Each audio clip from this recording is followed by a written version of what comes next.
Dégager les gros blocs avec une grue, ne surtout pas toucher aux tiges métalliques de l'architecture effondrée, au risque de compromettre l'opération.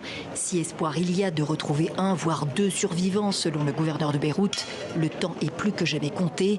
La République, parce qu'elle est indivisible, n'admet aucune aventure séparatiste. Un Emmanuel Macron qui se situe de plus en plus, effectivement, non seulement sur le terrain régalien, mais je dirais de plus en plus sur un terrain qui se veut fédérateur sur la question de la République.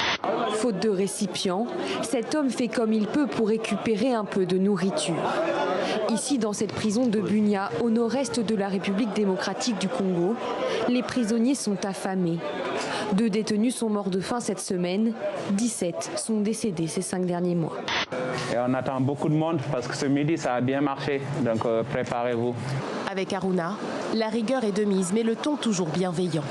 Lui aussi est un réfugié. On avait à cœur de rappeler qu'en fait c'était notre devoir en tant qu'Européens d'offrir un accueil digne aux personnes réfugiées, qui sont des personnes qui fuient leur pays, non pas parce qu'elles cherchent à avoir une vie meilleure, mais parce qu'elles cherchent à sauver leur vie. Et on a pensé que la cuisine c'était un formidable moyen.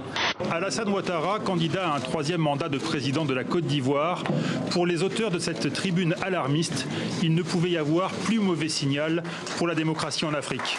Il me semble que les pays anglophones, pour la plupart, ont au moins installé une culture de contre-pouvoir, notamment de contre-pouvoir judiciaire. Et que dans l'Afrique francophone, on a quand même l'héritage de la culture politique française. On a par exemple un hashtag Ma Transition au Mali. On a au Sénégal les blogueurs qui sont extrêmement actifs. Et je pense qu'il faut que les jeunes s'emparent de ce problème-là.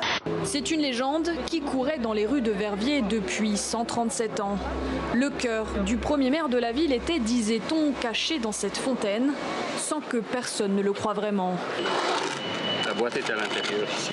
Mais le 20 août dernier, en plein travaux de rénovation, des ouvriers font une incroyable découverte. Quand j'étais petite, j'avais pas de figure féminine sportive auquel m'identifier. Aujourd'hui, c'est ce qui change, c'est qu'il y a de plus en plus de sports féminins à la télévision et les petites filles peuvent s'identifier à nous.